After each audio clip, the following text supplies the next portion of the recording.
don't have to think about that. And then I just get you, like, turn to face me. Turn to face you. So then you can just talk to me, and then you forget that you're having the conversation, and then you tell me all your deepest, darkest secrets. Well, you know them anyway. So Exactly. There's nothing new. No, not all of them. I'm sure there's some that are still in the cuts. LFCC 2025, yes. Sunday, quieter day, chilled out day, and a day when you can really kind of get the chance to reflect a little bit more on the convention, how it's gone. How was yesterday? How did it go for you? It was okay. It was slightly down on last year, but last year it was in the middle downstairs. Indeed. And because of all the building work, because you've probably seen, they're constantly building new bits to Olympia. So it really does look like they're revamping the entire building apart from this room. It does seem to be. There was a big black square at the back, which wasn't there last year, I'm sure. Right. But it's an impressive venue, and sadly with Earl's Court gone, this is like and obviously with Excel, this is the premier kind of West London sort of event venue in the city. So yesterday was fun. It's good catching up with Mr. Irving. Is the comic zone for LFCC more an opportunity for you to kind of catch up with people? Because what Tony has done with the guest list is great enough for you to kind of go around and see people that maybe you haven't seen for a while. Yeah, I think it is. It's sort of from a social perspective, I think it has the edge over something like MCM, and I'm not having a pop at MCM because it's a different show, but as you say, the comic zone, which I think it might have changed its name, so it's more comic focused. You've got some pretty impressive names. I mean, you've got Glenn Fabry, you've got Simon Bisley, you've got Alex Patnadell, you've got a lot of really cool indie people. Careful, you are naming those within eyesight. There are others. No, of course, other creators are available. No, it's a good mix. You've got indie guys, you've got mainstream, you've got London, you've got people from slightly further afield. So, yeah, Tony's done a good job. Yeah, and you're starting to get more and more comfortable as well, being behind a table, yes. Being at conventions. Because how many years now have you actually started tabling at shows? Because I remember that. It's been a long time. Well, I mean, remember there that. Was a gap. Yeah, I mean, I remember there was that time. When we started knowing each other, and you just said, "Oh yeah, I'm doing Thought Bubble, or I'm doing MCM," and he was like, "Oh, I don't know what exactly I'm going to do." I'm more comfortable doing it, I guess, because we're doing more things. Because apart from the mag, there's obviously the art books and the Sherlock Holmes stuff and the prose novellas. So I guess I am doing more. So I guess what I do has changed over the last 4 or 5 years, which is interesting when I think about it, but it's quite weird. But it's quite exciting. Well, let's talk about let's go from start to finish then. Okay. We'll start with Tripwire, and where that is at the moment. You've got yourself a number of books on the table. You've got yourself the Brubaker and Phillips cover. You've got yourself your nice little David Mack cover there as well. So Tripwire, what is Tripwire doing at the moment? What have you got planned for Tripwire? What's happening with that? The next print mag about in August, we got a 20 Years of Batman Begins cover, because I interviewed Christopher Nolan and Christian Bale back in 2005 for another magazine which is no longer in business, so I thought it'd be kind of fun to reprint those. And it's quite a milestone because the Nolan Batman films are arguably some of the most influential superhero films of the modern era. I thought it might be fun to mark that with an anniversary feature. Nice. I interviewed John Muth that I did at Lake Como. 60 years of Enemy Ace, so it's another 100-page, very packed issue. Right. Interview with Bill Morrison. Due for landing when? Do you have a time? Second half of August. Fair enough. So fairly soon. It's a little bit late, but it's worth waiting for quality. And I also understand that there's going to be a kind of retrospective. There's a 3-volume retrospective book series. The first one will be launching on Kickstarter in August. So they're themed. One is film and TV, one is art illustration, and one is comics. I find that interesting because you mentioned that to me yesterday, and I thought, the one thing about Tripwire is it is all in the mix. It's kind of like it's very much. Yes, it is. It's you pick up an issue and you're going to get a mixture of media. Yes. What prompted you then to kind of look at the retrospective books and break them down into kind of genre? I thought it might be nice to do it because it makes them really focused. So if someone's an art and illustration fan, they can pick that if they like film and TV, or if they're a comic fan. I just thought it might be fun, and in terms of structure, it makes it a little bit easier to pick, because the one hard thing about these books is because we've got 33 years to choose from, we can put anything in, so it's liberating. It's a little bit scary, because you go, where do I start? Yeah. So we've got decades of material from the website and also from the magazine, so I thought for us it would make life a little bit easier if we broke it down into subjects, basically. I mean, it was also is a retrospective, but I'm guessing that you're also going to be pulling from the website, which has been going for a while. Yes, that's very true. Website's been around for, I think it's like, scary, I think it's 10 years now. I think it was 2015. Because the print mag was a struggle. It was hard at the time. We've managed to work out a way of making it work. But so yeah, I think it's 10 years. And we've done some amazing things. We've done Chuck Palahniuk. We've done a painting called Jeremy Mann. We've done, I look at this thing, the more I look at it, the more I do a deep dive into what I'm going to use. Well, I think, bloody hell, I forgot I'd done that. So as you say, the website's been around for a decade, which is amazing, really. So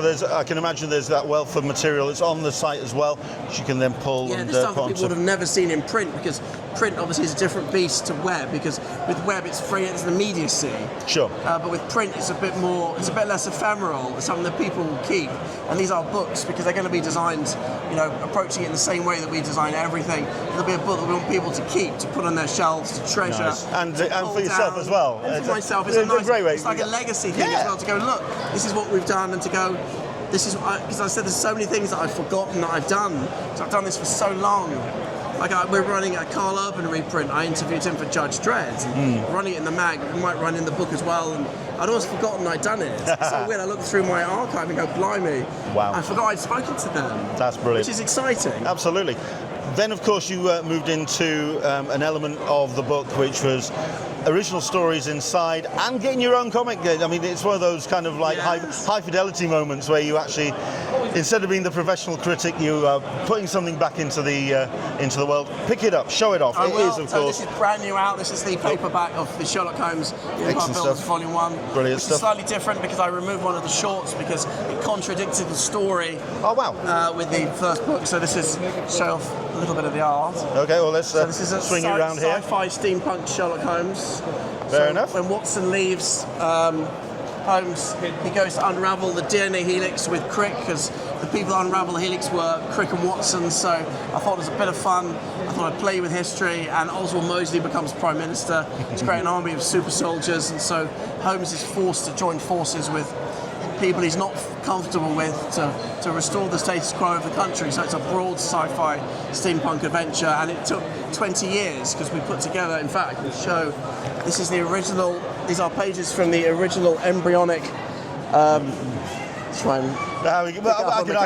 put an insert in there or something. Fine. So this was our proposal that no one bit 20 years ago, and we put it down for 15 years, and we went back to it, and it's kind of weird that it's gone from shorts in the magazine to a full graphic novel. Yeah, absolutely. And it's going to be coming out as a collection next year. I know there's a little bit of news which I will be sharing exclusively with yourself. Oh, you're too kind, sir. Publicly in a minute, whenever the time is right. Excellent stuff. Still from quite a large American comic publisher. I think it's just fascinating to have you make that leap to creating a book of that kind of I think the scale. expression is going from poacher to gamekeeper. I believe I've heard that. So moving from writing about comics to creating them. So it was quite terrifying. Yeah. So I thought, how are people going to react to this? Because I've spent decades, critiquing other people's work, and now I'm putting my own thing out there. Absolutely. But I'm very, very pleased. I mean, we've had an amazing reception. The response has been fantastic from to it. People like Guillermo del Toro, Ian Rankin, Michael Moorcock. I mean, not only that, but these are people who are familiar with the law. They know what Sherlock Holmes is all about. People I respect so absolutely, hugely. Sure, It's absolutely. very, very gratifying. Cool. Which brings us on to the more latest things. Another plate for you to spin. Yes. And I'm sure this is where you want to go and pick up the flyer for this. This is our very first art of book, The Art of George Pratt, who's a man who started work as a well-respected comic artist on things like Enemy Ace and Batman Harvest Breed. But he's moved into painting and illustration, and he teaches at the Ringling Brothers School, which was started by the circus people, I believe, down in Florida. But he's a phenomenal artist in the style of John Singer Sargent and Whistler. So it's going to be a beautiful 200-plus page, slightly oversized hardcover celebrating his career. Why an art book now, and why George Pratt? Where did you connect? I interviewed him for the first studio book back in 2008, and I've known him But we've always liked art, we've always interviewed artists and illustrators, and it felt like a natural extension of what we'd always interview artists and illustrators in the magazine. And so we thought it'd be great to move into that field and to celebrate the work of people like him. And we are in discussions with other artists, potentially like Kevin Nolan and Lawrence Campbell. So I love art and I love illustration, and it felt like a natural fit. It felt like the next step. So why George Pratt then as the first one? I mean, he's known as an illustrator, not so much. I mean, I'd have thought maybe a comics artist. Well, partly because he's the first person to say yes. So there's a very pragmatic reason as to why he's first. But I'm very pleased because looking through his work, you realise what a phenomenal body of work he's had. You know, he's a great painter, a great line artist. His comic work is phenomenal. Anyone who would have seen Enemy Ace, which got plaudits from people like the late great Joe Kubert and Harlan Ellison, but he's a great guy to work with because he's very hands-on. He's going to be designing the book himself, so he's very much part of the process. And I think people don't realise what a great artist he is. And this is what an art book is for. And I want to celebrate an amazing body of work from this man, and hopefully be the first. And we want to mix it up. We want to have line art guys, we want to have painters. I talked to Walt Simonson, but unfortunately he doesn't want to do it because he feels like it's an end cap to his career. And I kind of understand. It's almost like one of those honorary Oscars, and it's like my career's over, so here's a look back. So I totally understand, but I'm very excited because we get the chance to work with some phenomenal material. I mean, you've definitely embraced the Kickstarter ethos and the crowdfunding ethos, and that's what you're doing with this. And it's been 11th or 12th campaign. Absolutely. This one is doing especially well. Unbelievably well. Tell me the numbers where we are at the moment. We're £73 away from 40,000, which is unbelievable. And we've opened it up to late pledges. People can get signed plate editions. There's a few pen and ink sketches still available from George. You know, this is a book, to be honest, whenever I put a book together, I want it to be a book that I would buy if I wasn't publishing it. And I think it's a really good rule of thumb to say, you know, if this book was on the shelves, if I was in a comic shop or a bookshop, would I pick it up? This, and I would buy this book if I wasn't publishing it. So, you know, so we're doing a hardback, we're doing a paperback with the French flaps, and it's going to be a gorgeous book. Excellent. Gorgeous George. And that, and this lands in out in December. Excellent. Around about December time. We're going to offer the regular versions through the direct market as well, but if people want like a really special edition, the only way to do that really is to get it through the campaign. So there's that. Also, talking of Holmes, we are going to be publishing through a fairly large American publisher a collection of both books. Book 2 is late, but it's well worth the wait because I've seen a lot of pages from it. So it's a thicker book, but that's going to have a new cover from Lawrence Campbell, introduction by Jem DeMatteis. So that'll be out sort of January, February time next year. So we'll have both books together in a single paperback. You've got a lot of stuff going on. There's a lot of things happening. It's really exciting. Absolutely. You know, and all this stuff, everything leads to other things, and we've tried to be clever. We've tried to build ourselves up because we are a publisher now. We started life as a magazine publisher. Then we're a graphic novel publisher. And now we're a art book publisher as well. So it's very, very exciting. Yeah. What's next in the more immediate future? Have you got anything else, anything to announce? Well, there's a Sherlock Holmes novella, which I'm writing at the moment, which will be out for November, which is my first prose novella, which is set after the end of the Conan Doyle stories and just before our graphic novel, which is a lot of fun. So it's a big, broad adventure, so because I don't have to hassle Andy for loads of reference, I can make it even more outlandish and more over the top than the comic, because I don't have to hassle him to say, I need to give you reference for a motorbike. Like, for example, there's an Enfield motorbike in the graphic novel, and he's cursing me that there's like a big Zeppelin in with loads of planes, but with the novel I've got total freedom and I can write what I want, which is really exciting. And I'm not denigrating Andy because he's a phenomenal artist, but it's a totally different beast, and it's been a lot of fun to write. Excellent stuff. Looking forward to see it. Looking forward to seeing what's going on down the line. There's a lot happening. You have got a lot of plates to spin. Joel, it's been a pleasure talking to you. Always a pleasure. Thank you so much. Thank you.